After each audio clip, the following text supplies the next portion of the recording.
ओंकार ओडिया।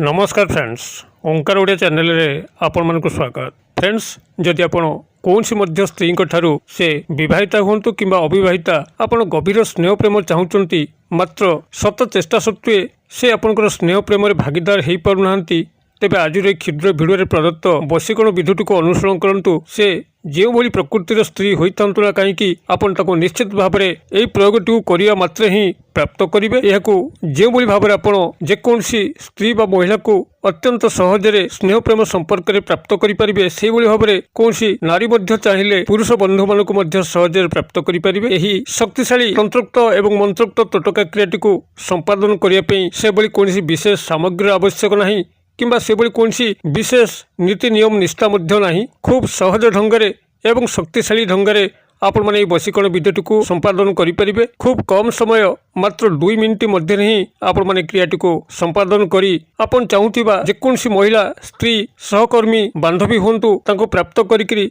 आपनकर समस्त गुप्त अभिष्ट कामना को परिपूर्ण करेंगे। यही वशीकरण विधिटी को आपण आगे संपूर्ण उपस्थापन करने पूर्व क्षुद्र निवेदन, जदि आप आज प्रथम बार करके चैनल पाद देइचंती एवं एही भली कंटेंट रे आपनको रुचि रहउची, तबे चैनल कड़े थिबा लाल कलर सब्सक्राइब बटन क्लिक करी बेल आइकन क्लिक करें और ऑल नोटिफिकेशन पर क्लिक करी चैनल को सब्सक्राइब कर जेभली कि आम जिते आपण सेवार यही तंत्र मंत्र भिडियो अपलोड करूँ तार सर्वप्रथम नोटिफिकेशन आपण पाखे पहुँचो और से सबको आपण सर्वदूर देखिकी किसी ज्ञान आहरण करेंगे। तेज फ्रेंड्स, एवं नजर पकड़ा एक शक्तिशाली तंत्रोक्त वशीकरण विधि जहाँ मध्यम कि आपण जेकोसी स्त्री सहकर्मी बांधवी को कौन स्नेह प्रेम आशारे प्राप्त करने चाहिए खूब सहज प्राप्त करेंगे। एपरिक जदि विपरीत ढंग देखा जाए कौन नारी जदि पुरुष बंधु को प्राप्त करने चाहती ता संभव हो पार। तेबे यही शक्तिशाली वशीकरण विधिटी को किभली आपण माने सठिक भाव में संपादन कले यही क्रियार परिसमाप्ते आपण चाहूथिबा व्यक्ति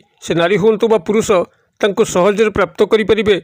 भिडियोटी को ध्यान सहकार यूट्यूब शुणु। आपको एथि कौन सामग्री आवश्यक नहीं, केवल आवश्यक हम मुठाई माटी। से माटी को आपण मानकर कौन पवित्रमय स्थान संग्रह करने पड़ो, जो स्थान में गंध पुतिमय नथिबो सेही भली स्थान संग्रह करेंगे। हे तो जदि आप चौरा तुलसी मूलर माटी को संग्रह करती मुठाए किंबा मुठाई अभाव में 3-4 चुटकी तेबे यही क्रियाटी को आपण माने संपादन करेंगे। किंबा जदि आउ कौन जगह पवित्रमय माटी थाए जो कौन मलमूत्र त्याग हो न था सफा परिष्कार स्थान थाए से भली स्थान आप मुठाई माटी को संग्रह करेंगे। आपण माने यही भली भाव में कौन एक पवित्रमय स्थान मुठाई माटी को संग्रह करूँ एवं क्रियाटी को आपण माने जेकोसी दिन संपादन करेंगे। तेबे संपादन करने आपंकर सूर्योदय रु सूर्यास्त मध्य दिन बेला ही या प्रयोग करेंगे। सप्ताह जेकोसी बार रविवार ठारू आरंभ करी शनिवार पर्यंत आपण कौन दिन सूर्योदय रु सूर्यास्त मध्य स्नान शौच शुद्धपूत होकर उत्तर दिग को मुख करके बसंत एवं एक आसन पकईक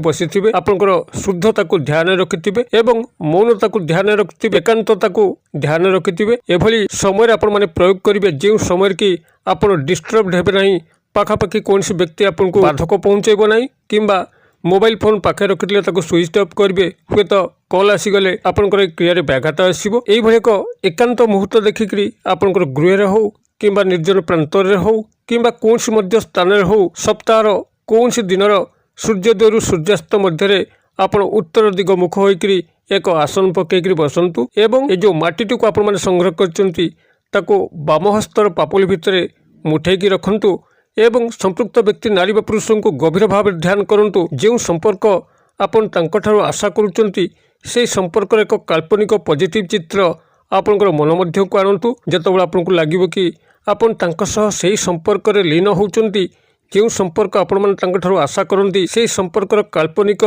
एक चित्रकल्प आपणकर मन मध्य बुलुची, सेही समय आपण तांकर नामटी को 3 थर उच्चारण करूँ। ये समस्त क्रिया को आपण माने आखि को मुद्रित करी संपादन करेंगे। जेतबेले तांकर नाम को आपण 3 थर उच्चारण कर सारी आपंकर बामहस्तर मुठा को खोलंतु, जो थे कि मुठाए माटी अच्छी एवं से माटी को आपण माने चाहिकरी ये जो क्षुद्र मंत्र कहूँ ये क्षुद्र मंत्र को आपण माने 3 थर उच्चारित करूँ। उच्चारण आपंकर शुद्ध होवा दरकार, कारण मंत्रोक्त उच्चारण जेतबेले आपंकर शुद्ध होता है निर्भुल होता है सेतबेले मंत्र संपृक्त देवादेवी मानकर आभ्यंतर क्रिया ता प्रकाश पाई थाए।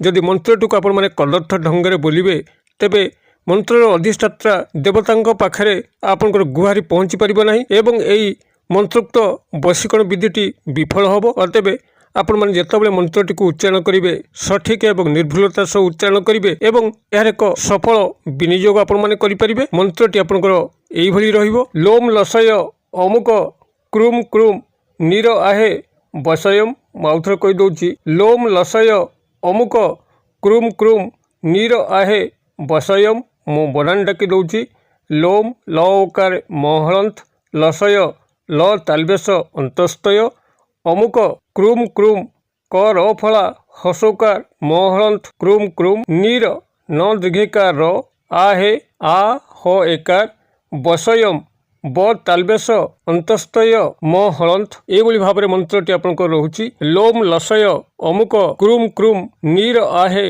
वसयम। मंत्रटी को आपण मैंने 3 थर सहित उच्चारण करेंगे बाम हस्त माटी को चाहिए एवं 3 थर फुंक देवे। यापर आपण मानकर से माटी को लेकर एक कागज पुटुला रखिकी कौन वृक्षर मूल गात खोलिकी पोती देकर आसबे। आपण क्रियाटी को जो समय संपादन करेंगे जहाँ पूर्व सेयार करी संपूर्ण गुप्त भाव में करेंगे जेभली कि कौन व्यक्ति दृष्टि ए उपर न पड़े। एभली एकांत मुहूर्त देखिकी एवं निरोला मुहूर्त देखिकी आपण कौन स्थान में से आपंकर गृह हो कि अन्य कौन स्थान हो आपन जदि सठिक भाव में मंत्रोक्त उच्चारण सह संपादन करदे तेज ध्रुव सत्य आपण जहाँ को मन भितर बसई जहाँ का पागल अवस्था अच्छा से ही मुहूर्त ही आपण पागल अवस्था को आसीजे आपन को प्राप्त करने तरफ ही प्रयासरत हेबे। एथिपाई आपन को कौन प्रपोज करिवार आवश्यक नाही पाखे आपंकर मुह खोलिबार आवश्यक नाही। एक एभली सम्मोहन तंत्र जाल से व्यक्ति छंदी हो पड़े किभली आपन को आसी देखा करेंगे एवं आपंकर मन कथा को बुझिकी आपंकर अभीष्ट को पूर्ण करेंगे से निजे मध्य जानीपारे ना। आपण क्रियाटी को यही भाव में करूँ किभली चमत्कार घटुची मत कमेंट बॉक्स में शेयर करूँ। वीडियो गुड़िक भल लगुले लाइक करने आदौ भूलु ना सांगसाथी महल शेयर करने भूलु ना। वीडियो क्षुद्र परिसर मध्य मत ये विदाय दिंतु पुणी आपण देखा यही एक शिक्षणीय भिडियो से पर्यंत दर्शक बंधु आपण समस्ते मंगलमय कृपार भले था रोचे। सर्वे भवन्तु सुखिन सर्वे सन्तु निरामया सर्वे भद्राणि पश्यन्तु मा कश्चित् दुर्भग भवेत्। ओं शांति ओं शांति ओं शांति। नमस्कार।